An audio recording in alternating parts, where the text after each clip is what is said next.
Bhagalpur station का वार्षिक निरीक्षण करने शनिवार को पूर्व रेलवे के जीएम अरुण अरोड़ा पहुंचे। जीएम अपने स्पेशल ट्रेन से शुक्रवार रात 11 बजे हावड़ा से भागलपुर के लिए निकले थे। वहीं निरीक्षण के दौरान जीएम ने स्टेशन परिसर में यात्रियों को मिलने वाली सुविधा, रेलवे कॉलोनी, यार्ड और पार्किंग की व्यवस्था देखी। पूर्व रेलवे के महाप्रबंधक अरुण अरोड़ा ने कहा कि 2 साल के अंदर देश के चुनिंदा रेलवे स्टेशनों में भागलपुर स्टेशन भी होगा। उन्होंने बताया कि यहाँ एयरपोर्ट जैसी तमाम अत्याधुनिक सुविधाएं यात्रियों को मिलेगी। महाप्रबंधक ने कहा कि डीआरएम विकास चौबे की निगरानी में स्टेशन को सुसज्जित एवं आधुनिकीकरण करने का कार्य तेजी से चल रहा है। इस दौरान भागलपुर मारवाड़ी समाज के प्रतिनिधि मंडल के रूप में जीएम से मिलने पहुंचे अश्वनी जोशी मोंटी, अनिल कड़ेल और रंजीत शिवानीवाला ने राजस्थान के लिए भागलपुर से सीधी ट्रेन चलाने का ज्ञापन सौंपा, जिसके बाद जीएम अरुण अरोड़ा ने कहा कि आप लोग यहाँ के सांसद से एक पत्र इस संबंध में रेल मंत्रालय को प्रेषित कराएं। यहाँ के लिए सीधी ट्रेन चलाने में कोई परेशानी नहीं होगी, क्योंकि अब रूट की समस्या भी नहीं है। जीएम ने कहा कि पुनर्विकास योजना के तहत पहले फेज में भागलपुर और दूसरे चरण में सुल्तानगंज स्टेशन को एयरपोर्ट की तरह विकसित करने का काम होना है। साथ ही भागलपुर रेलवे स्टेशन में एक प्लेटफॉर्म से दूसरे प्लेटफॉर्म पर जाने के लिए अंडरपास बन रहा है। हावड़ा स्टेशन की तर्ज पर वाहनों को निकलने के लिए अंडरपास बनाया जाएगा। उन्होंने जानकारी दी कि प्लेटफॉर्मों का भी विस्तारीकरण किया जाना है। जीएम ने कहा कि पश्चिम उत्तर दिशा में आरक्षण टिकट केंद्र के सामने खाली जगह में फूड ऑन व्हील रेस्टोरेंट खोली जाएगी और ट्रेन में लगने वाले कोच को रेस्टोरेंट के रूप में विकसित किया जाएगा, जबकि स्टेशन परिसर में क्वार्टरों को तोड़कर वहां सुपरमार्केट कॉम्प्लेक्स का निर्माण होगा। उन्होंने कहा कि यात्रियों की सुविधा के लिए 4 की जगह अब 6 लिफ्ट की व्यवस्था की जाएगी, जिसे लगाने का काम चल रहा है। जीएम अरुण अरोड़ा ने दावा किया कि भागलपुर स्टेशन को वर्ष 2024 तक अत्याधुनिक सुविधाओं से सुसज्जित कर विकसित कर लिया जाएगा। इस अवसर पर रेलवे के कई वरीय पदाधिकारी मौजूद रहे। ऐसा है, राजधानी ट्रेन के बारे में हमारे को भी उतनी ही महत्वाकांक्षा है जितनी आप सब लोगों को है, और हम चाहेंगे कि वो एक राजधानी ट्रेन डाइवर्ट होकर यहाँ से निकले, और उसके लिए हमने एक रिकमेंडेशन भी भेज रखा है। अब जैसे ही मंत्रालय उसके ऊपर सोच विचार करके एक डिसीजन लेगा तो हम आपको सबसे पहले वो खुशखबरी देंगे। ऐसा law and order is a state subject, number 1। Number 2, as far as RPF is concern, RPF को हमने चौकस कर रखा है, जीआरपी को चौकस कर रखा है। तो इसके बारे में मेरा बोलना ठीक नहीं है, स्टेट गवर्नमेंट से आप लीजिए इसके बारे में। स्टेशन डेवलपमेंट हो रहा है, एयरपोर्ट बन जाएगा भागलपुर स्टेशन 2 साल में। यात्रियों के लिए सुविधा, कोरोना के बाद ट्रेन का महत्व बढ़ गया, लोगों को मालूम पड़ गया। कोचिंग डिपो आपका कमीशन हो गया है, अब आपके पास स्लॉट ही स्लॉट है, नई ट्रेन चल सकती है। देखिए ऐसा है, ये सारे के सारे डिसीजन मंत्रालय में होते हैं। हमारा काम ये होता है ऑपरेशनल और कमर्शियल फिजिबिलिटी देख लें, और जो हमारी एडजॉइनिंग जोनल रेलवेज हैं जो इन्वॉल्व हैं उनसे भी उनका व्यू ले लें और आगे भेज दें। नाथनगर सुभाष चौक पर शनिवार की सुबह एक मनचले युवक ने कोचिंग से पढ़ाई करके लौट रही युवती पर बोतल से हमला कर दिया, जिससे युवती बुरी तरह घायल हो गई। जिसके बाद युवती के साथ चल रही सहेलियों ने उसे निजी क्लिनिक में भर्ती कराया। वही घटना की सूचना घायल युवती के परिवार वालों को दी गई। मामले को लेकर घायल युवती का कहना है कि जिस युवक ने उस पर हमला किया उसे वह नहीं पहचानती है। वह अपने 2 सहेली के साथ कोचिंग से आ रही थी। इसी बीच अचानक पीछे से एक युवक ने उसके चेहरे पर हमला कर दिया। इधर ललवटिया थाना अध्यक्ष मिथिलेश कुमार ने बताया कि घटना की जानकारी उन्हें नहीं है, लेकिन शिकायत मिलने पर कानूनी कार्रवाई की जाएगी। और क्या रहता तो वो आदमी पता नहीं फेंक के चला गया। क्या फेंका था? जिसका बोतल था उसमें क्या था नहीं पता। अच्छा, एक ही बच्ची को लगाया स्टूडेंट? हाँ, ये साइड में थी ना, हम लोग इस साइड में थे, इसीलिए। मतलब सामने से आके मारा था उसको? साइड से मारा था, मार के से चला गया। बिहार राज्य विश्वविद्यालय कर्मचारी महासंघ के आह्वान पर तिलका मांझी भागलपुर विश्वविद्यालय कर्मचारी संघ के कर्मी शनिवार को भी धरना पर बैठे रहे। 16 सूत्री मांगों के समर्थन में कर्मचारियों ने विश्वविद्यालय परिसर में प्रदर्शन किया। टीएमयू कर्मचारी संघ के सर्वानंद ने कहा कि मांगों की पूर्ति के लिए पटना महासंघ की दिशा निर्देश पर आगे भी आंदोलन जारी रहेगा। वहीं संघ के महासचिव रंजीत यादव ने संविदा कर्मियों को स्थायी करने की मांग की। इधर हड़ताल के दूसरे दिन भी विश्वविद्यालय में में कामकाज पूरी तरह से ठप रहा।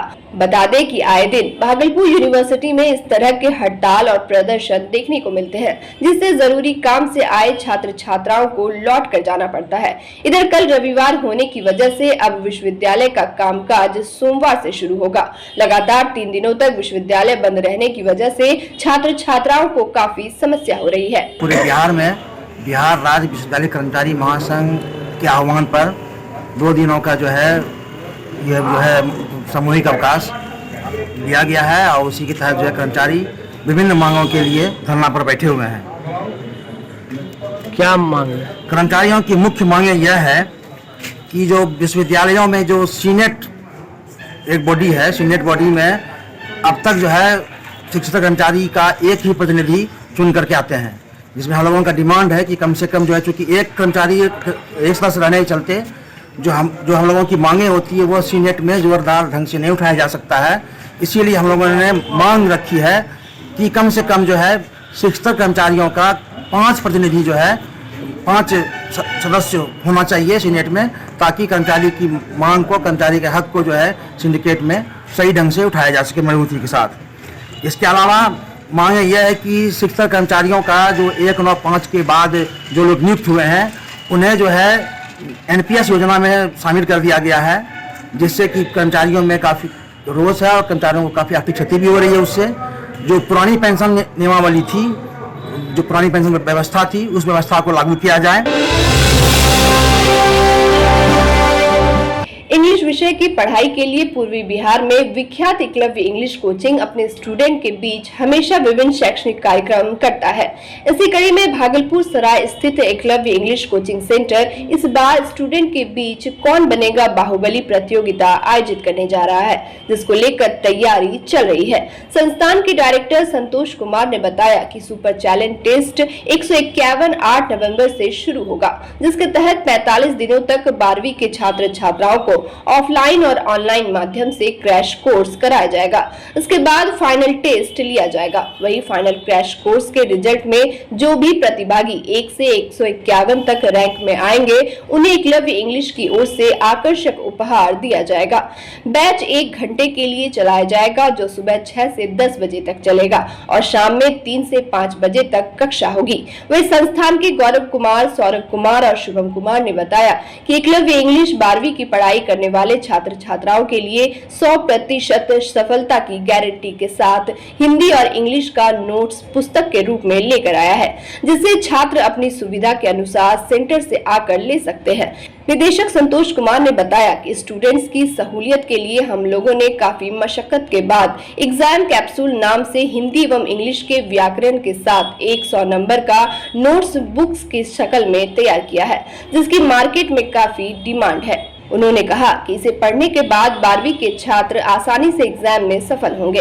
देखिए, एकलव्य इंग्लिश क्लास ये 15 वर्षों से ये संस्था हम चला रहे हैं और इसमें बच्चों को 100 मार्क इंग्लिश, साथ ही साथ 100 मार्क हिंदी की तैयारी कराते हैं। और जब लास्ट मोमेंट आता है, मतलब एग्जाम के टाइम पर, हम लोग क्या करते हैं कि एक शॉर्ट कोर्स तैयार करते हैं 45 डेज का, जिसमें क्रैश कोर्स के अंतर्गत हम बच्चों को 100 मार्क्स इंग्लिश और 100 मार्क्स हिंदी का टोटल नॉलेज देते हैं, जिससे कि वो एग्जाम में बेस्ट कर सके। साथ ही साथ हम एक बेहतर एग्जाम अपने इंस्टीट्यूट में उसका आयोजन करते हैं, जिसमें ढेर सारे पुरस्कार के साथ विद्यार्थियों को बहुत ज्यादा उत्साहित किया जाता है, ताकि मेन एग्जाम उसमें वो द बेस्ट कर सके। और लगातार आप देख रहे हैं, जैसे पिछले बार पवन कुमार ने हमारे यहाँ से पढ़ाई करके बिहार बोर्ड में 6th रैंक प्राप्त किया था। तो ये सब हम लोग करते हैं ताकि बच्चों का रिजल्ट बेस्ट बने। भागलपुर जगदीशपुर थाना क्षेत्र के बलुआचक में आपसी विवाद को लेकर दो पक्षों के बीच जमकर मारपीट हुई। इस दौरान एक पक्ष के लोगों ने दूसरे पक्ष के संजीव मंडल को धारदार हथियार से घायल कर दिया। घायल युवक को इलाज के लिए जगदीशपुर रेफरल अस्पताल में भर्ती कराया गया, जहां डॉक्टरों ने उसे बेहतर उपचार के लिए जवाहरलाल नेहरू मेडिकल कॉलेज अस्पताल रेफर कर दिया। वही घटना के संबंध में बताया जा रहा है कि संजीव मंडल और उनके ड्राइवर से पुराने हिसाब किताब को लेकर विवाद चल रहा था, जिसको लेकर ड्राइवर ने संजीव मंडल पर चाकू से वार कर दिया, जिससे संजीव का शरीर पूरी तरह से जख्मी हो गया। घटना की जानकारी जगदीशपुर पुलिस को मिलने के बाद मौके पर पहुंची पुलिस ने घायल को इलाज के लिए मायगंज अस्पताल भेज दिया। थाना अध्यक्ष अमित कुमार ने बताया कि लिखित आवेदन मिलने के बाद कानूनी कार्रवाई की जाएगी। The Bhagalpur Central Cooperative Bank Limited की वार्षिक आम सभा रविवार को आयोजित की जाएगी। कार्यक्रम जिला निबंधन सह परामर्श केंद्र बरारी में होगा। वही डीआरसीसी में आयोजित प्रोग्राम को लेकर the Bhagalpur Central Cooperative Bank Limited के अध्यक्ष देवेंद्र प्रसाद ने सभी बैंक प्रतिनिधि से शामिल होने की अपील की है। उन्होंने बताया कि आम सभा में 5 से अधिक बिंदुओं पर विचार विमर्श होगा। साथ ही बैंक के वित्तीय वर्ष 2022 से 23 के बजट की स्वीकृति पर भी विचार किया जाएगा। पिरपैती रेलवे स्टेशन परिसर का डीआरएम विकास चौबे शुक्रवार की देर शाम निरीक्षण करने पहुंचे। डीआरएम ने प्लेटफॉर्म पर साफ सफाई, निर्माण कार्य, यात्री सुविधाएं, रिजर्व लॉज आदि का निरीक्षण किया। उन्होंने अफसरों को चेताया कि निर्माण कार्य गुणवत्तापूर्ण कराया जाए, निर्माण कार्य में पारदर्शिता रखी जाए। गौरतलब है कि पिरपैती विधायक ललन कुमार ने निर्माण कार्य में अनियमितता को लेकर शिकायत की थी, जिसको लेकर डीआरएम ने कहा कि मालदा एडीआरएम सुजीत कुमार मामले की जाँच कर रहे हैं। जो भी अनियमितता में दोषी पाए जाएंगे उस पर कार्रवाई की जाएगी। वही स्टेशन परिसर की व्यवस्था और साफ सफाई पर डीआरएम ने असंतुष्टि जताई। उन्होंने अधिकारियों को साफ सफाई रखने के लिए दिशा निर्देश दिए हैं। साथ ही डीआरएम विकास चौबे ने स्टेशन प्रबंधक अजय कुमार से मालगाड़ी, लोकल ट्रेन समेत स्पेशल ट्रेनों के बारे में जानकारी ली। निरीक्षण के बाद स्पेशल ट्रेन में बैठकर डीआरएम भागलपुर की दिशा में रवाना हो गए। इस मौके पर प्रणय कुमार, खुफिया विभाग के मिंटू कुमार महतो सहित मालदा के कई बड़े अधिकारी मौजूद रहे। नहीं, हम लोग इस पूरे सेक्शन का, जैसे कि बरवरा से लेकर के और भागलपुर और उसके आगे भी, जी सर, जब से मैंने ज्वाइन किया है तो हम हर स्टेशन का निरीक्षण करके वहाँ पे क्या क्या सुधार किया जा सकता है, तो उस दिशा में हम लोग प्रयास कर रहे हैं और एजेंडा अपना बना रहे हैं और उस पर फिर कार्रवाई कर रहे हैं। सर, उसी श्रृंखला में पिरपैती स्टेशन पहले हम समय नहीं निकाल पाए थे, तो आज पिरपैती स्टेशन का भी निरीक्षण किया है और बहुत सी चीज़ें हमने देखी हैं जिसमें कि इम्प्रूवमेंट पॉसिबल है।